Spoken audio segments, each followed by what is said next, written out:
So I was on a live stream with Brother Christopher Enoch last night, and something occurred to us that I wanted to share with you all.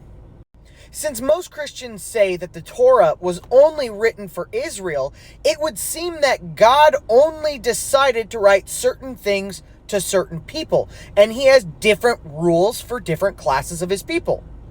So let's just go ahead and completely ignore Jesus' Great Commission, where he said, go out and preach to all nations everything that I have taught you.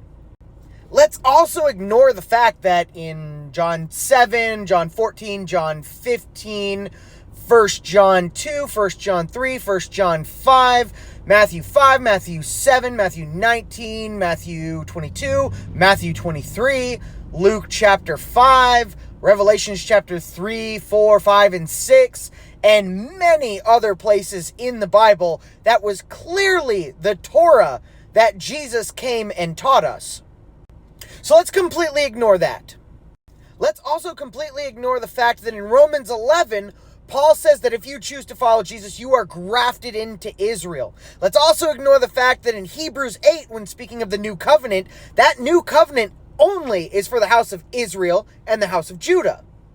So ignoring all these things, when you go out to preach the gospel of Jesus to the world, you need to realize that apparently everything that was written is not true and applicable for us in the Bible. Only certain things apply to certain people. So applying the logic that the Torah is only for Israel, let's apply that logic to Paul's letters. The letter of Galatia was only written to the Galatians.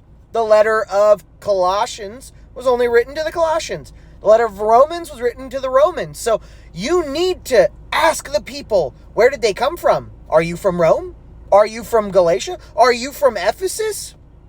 Because only those would apply to you. Somebody's going to say, no, we're Gentiles. Paul was writing to Gentiles. They were all Gentiles. Well, in Paul's letters, he gives different instructions to different churches. So if you want to hold to that really bad logic, before you go preach the gospel of Jesus, you should ask, where'd you come from? What's your lineage? Because that will determine which part of the Bible I need to preach to you. I hope you guys see how dumb that is. I'm gonna leave another pause here for a second. I hope you realize how dumb that logic is. Not to mention in Malachi 3:6, God says he never changes, right? And in Numbers 15 through 16, among other places, he says there is one law for everybody, the Israelite and the sojourner. Don't worry, people. Trust the science.